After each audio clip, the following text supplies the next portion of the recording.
Saudara-saudaraku yang terkasih, pada minggu biasa ke-27 ini, bacaan-bacaan mengajari kita tentang bagaimana membangun kesetiaan dalam menjalankan cinta dari Allah. Pada hakikatnya, pada mulanya Allah menciptakan manusia seturut citranya.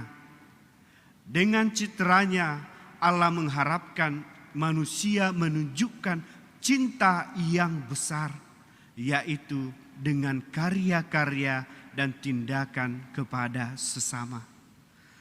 Bacaan hari ini mengulang kembali bagaimana di dalam bacaan pertama diingatkan tentang manusia memiliki kesepadanan antara laki-laki dan perempuan. Dan dalam bacaan yang kedua, bagaimana Yesus dengan setia menjalankan segala pergumulan bersama dengan manusia, meskipun ia direndahkan, namun ia tetap memberikan cinta terbesar, yaitu pengorbanan diri. Dan bacaan Injil hari ini meneguhkan kembali apa itu perkawinan. Saudara-saudariku yang terkasih, orang-orang Farisi mengenal dengan baik kitab Taurat tentang keluhuran perkawinan, tetapi mereka mencobai Yesus. Yesus tidak menjawab iya atau tidak, tetapi justru Yesus mengatakan bahwa adanya perceraian di atas dasar surat cerai itu dibuat Musa karena ketegaran hati manusia. Saudara-saudariku yang terkasih, kita bisa bertanya, seberapa luhurkah perkawinan itu? Seberapa kuatkah cinta dalam perkawinan itu? Di dalam kompendium katekismus Gereja Katolik dikatakan bahwa baik pria maupun wanita harus mengerti bahwa Allah adalah cinta yang telah menciptakan manusia untuk mencintai dan telah memanggilnya untuk mencintai. Dengan menciptakan laki-laki dan perempuan, Allah memanggil mereka kepada persatuan hidup yang intim dan cinta di antara mereka dalam perkawinan.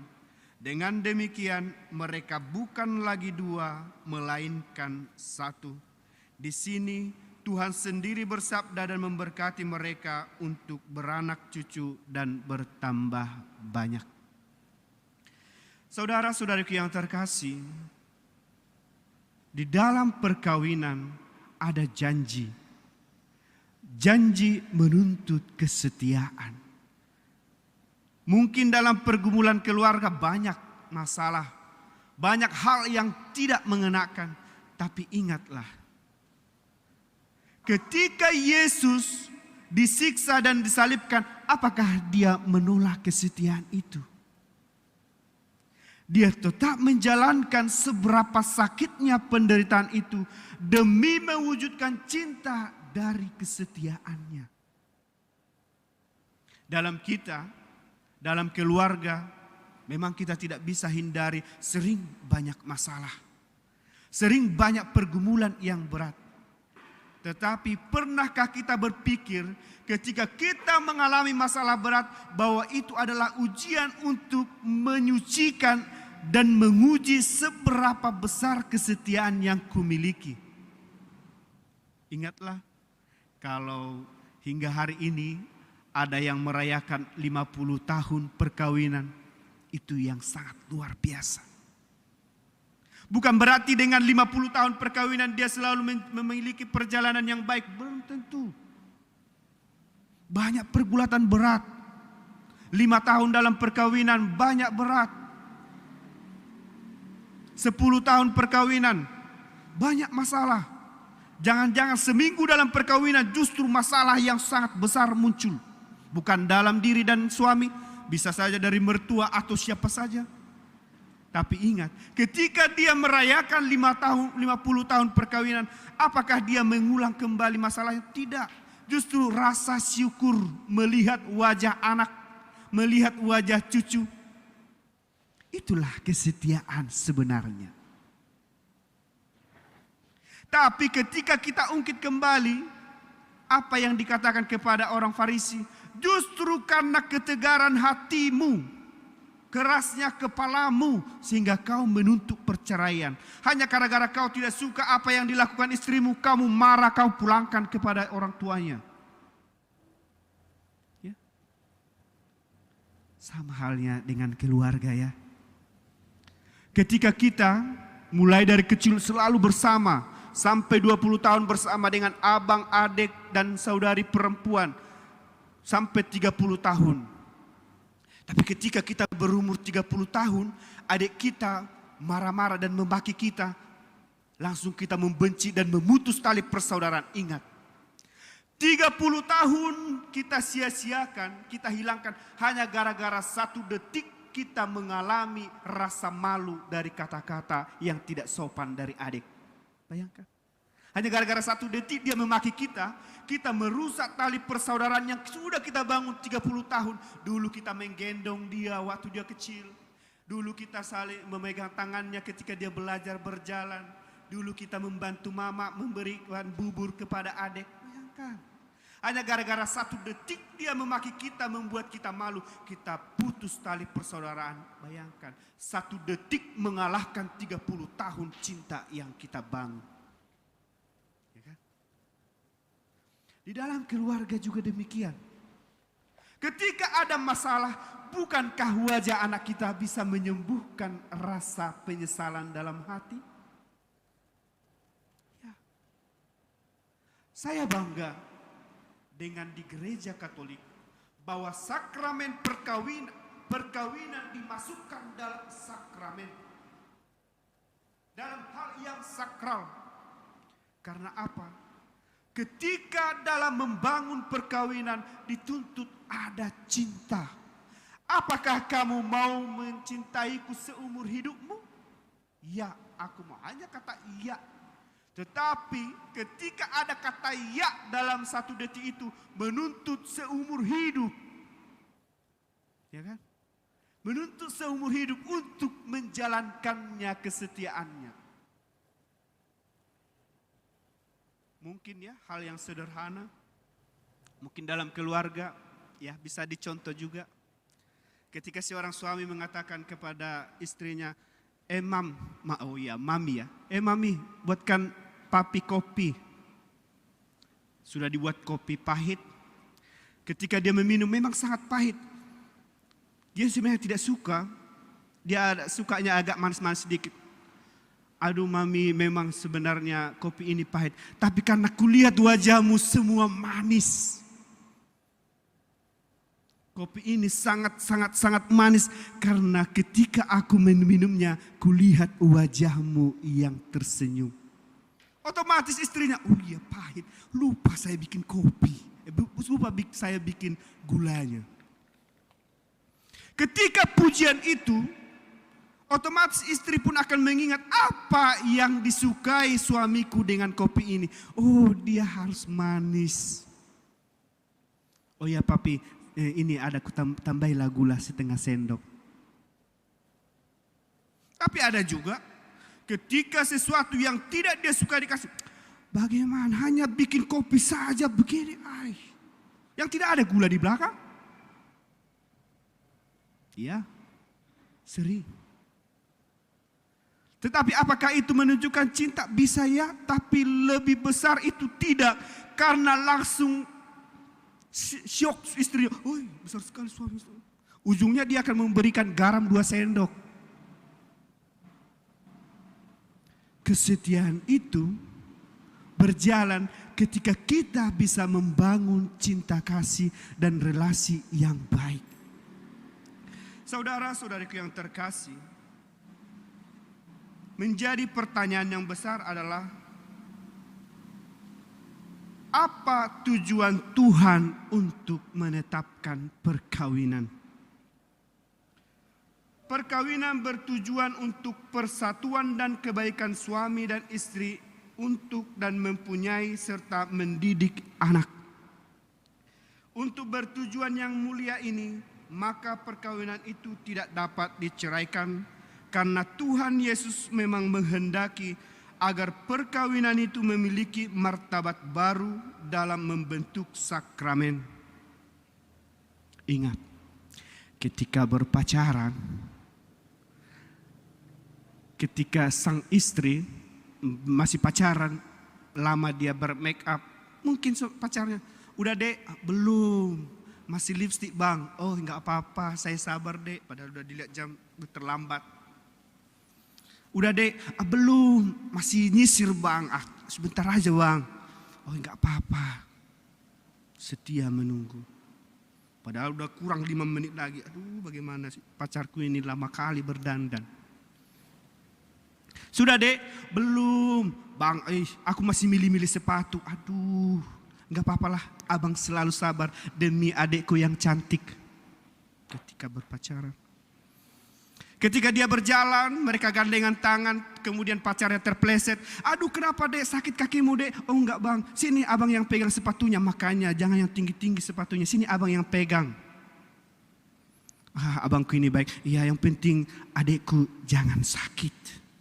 Bagaimana kakinya? Tidak sakit? Tidak bang. Oh tidak apa-apa. Coba kalau sudah berkeluarga, mau ke pesta. Sudah mah? Belum, masih nyisir. Lama sekali, hanya ke pesta pun hanya bersisir lama 10 menit. Ya. Sudah mak, kita mau ke gereja sebentar lagi. Tunggu pak, aku masih pakai lipstick. Pakai lipstick saja hanya 2 jam. Lama sekali, kita udah terlambat ini, malu kita di depan orang. Kan beda karakter ketika berpacaran. Oh tidak apa-apa, abang selalu sabar. Yang penting adikku cantik. Tapi kalau berkeluarga, lama sekali hanya pakai lipstick saja 1 jam. Nah ketika terpeleset, makanya jangan pakai sepatu tinggi. Udah ibu-ibu pun pakai sepatu tinggi. Kan beda yang tadi kan. Gimana dek, kakinya sakit tadi kan. Tapi ketika sudah berkeluarga, makanya jangan pakai sepatu tinggi. Gaya-gaya tinggi-tinggi sekali. Pesta biasa kok. Enggak? Ada perbedaan.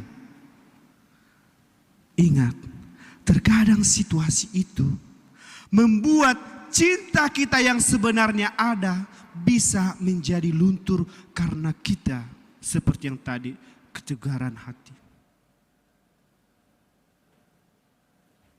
Saudara-saudariku yang terkasih, gereja menghendaki semua keluarga menjadikan perkawinan ini sakral. Menjadikan perkawinan ini menjadi ikatan yang besar dengan Yesus sendiri. Di dalam perkawinan bukan hal yang mudah. Bukan hal yang gampang. Mungkin ada keluarga yang mendapatkan masalah. Ya Tuhan, kenapalah keluargaku tidak seperti keluarga ibu itu ya, sudah 50 tahun mereka masih kulihat tersenyum. Belum tentu mereka selalu mendapatkan kesuksesan. Jatuh bangun itu. Tapi bagaimana mereka bisa membangun ketika mereka jatuh tetap mencintai? Maka dalam hidup manusia ada 3 yang dikejar. Yang pertama, brain atau pengetahuan. Yang kedua, behavior, yaitu karakter. Dan yang ketiga adalah beauty. Ketika pengetahuan adalah memiliki wawasan yang luas. Ketika istrinya terlambat, bukan marah-marah, tetapi kenapa dia terlambat ya? Jangan-jangan di jalan ada masalah. Ya, oke, saya akan jemput dia. Tapi kalau tidak ada pengetahuan, jangan-jangan ini main-main saja, ini di kafe, terlambat segini. Yang kedua, behavior, karakter. Apa rupanya ruginya ketika kita tersenyum dengan istri kita yang lagi bekerja berat? Atau dengan suami yang pulang kerja dari kantor, apa ruginya kita mengatakan, bagaimana Pi, ku berikan kopi? Tidak ada ruginya. Tapi dengan semangat kita menyambut suami di depan pintu ketika dia pulang kerja, dia bisa kehilangan beban yang dia bawa dari kantor. Dia akan tersenyum dan bahagia. Dan yang ketiga adalah beauty, yaitu kita memiliki karakter dalam mimik wajah. Ketika kita tersenyum, orang melihat kita bahagia. Ketika kita tersenyum, orang melihat, "Wih, istrinya sangat baik sekali." Maka saya sering melambangkan bahwa kesetiaan itu seperti ibu yang sedang hamil. Kesetiaan itu seperti ibu yang sedang hamil. 9 bulan dia mengandung anaknya tanpa ada tuntutan. Tidak pernah dia mengatakan, "Ya Tuhan, kenapa hanya aku 9 bulan? Bagi-bagilah, aku 3 bulan, suamiku 5 bulan."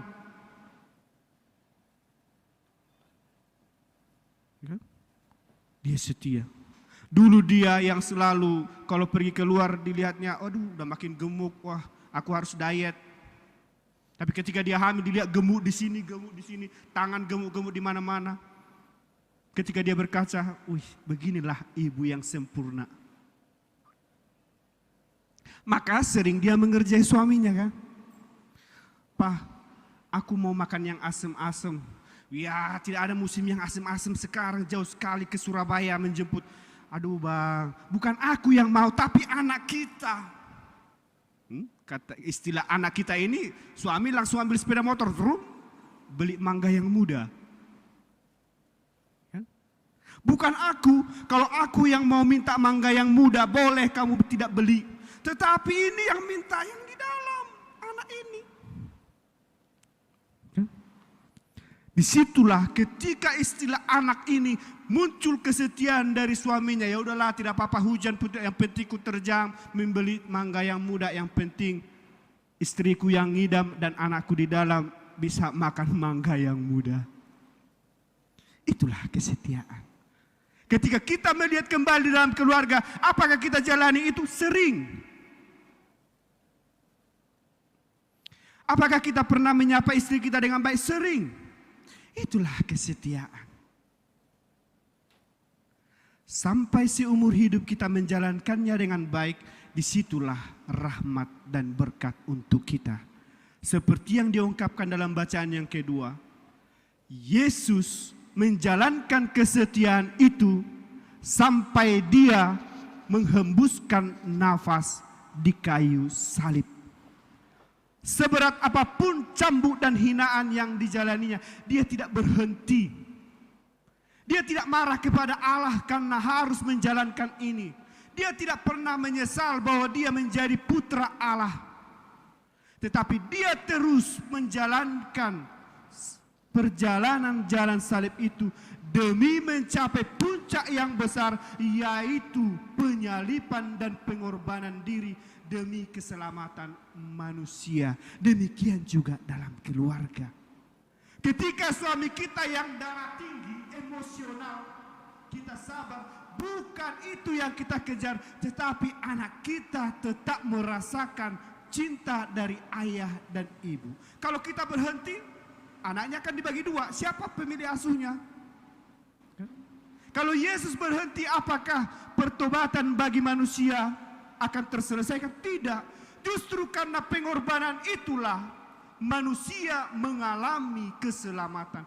Justru karena kesetiaan kita tetap tersenyum meskipun ada masalah dalam keluarga, anak ini berkembang dengan baik.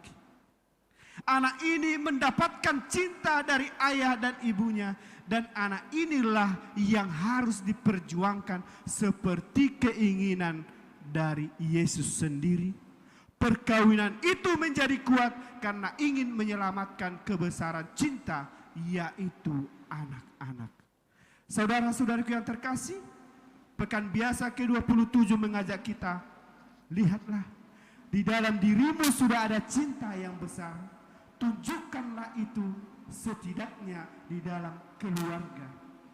Dengan Anda menunjukkan itu di dalam keluarga, maka ketika anak Anda keluar dari rumah, dia akan membawa nama baik kita. Karena apa? Ketika dia baik di kampus, ini anak siapa ya? Oh iya, ini anak Bu Margatan sepertinya. Dia yang berdiri tetapi Ibu Tan yang disebut, ya kan? Oh, anak siapa yang ugal-ugalan itu? Oh, itu orang Surabaya. Itu orang Surabaya. Makanya orang tuanya nggak tahu, tak kenapa, mungkin nggak pernah diajarin, ya kan? Baik anak kita di luar itu akan menyebutkan nama baik siapa pendidiknya, siapa yang melahirkan, siapa orang. Maka saudara-saudaraku yang terkasih, ketika cinta sudah dibangun dalam keluarga, di luar diri kita pun anak kita akan selalu menunjukkan cinta itu bersumber dari ayah dan ibuku. Maka nama baik kita ditentukan dengan kualitas dia keluar dari rumah kita masing-masing. Saudara-saudara yang terkasih, marilah tunjukkanlah kebesaran cinta Allah itu dengan keluarga, karena keluarga adalah gereja kecil.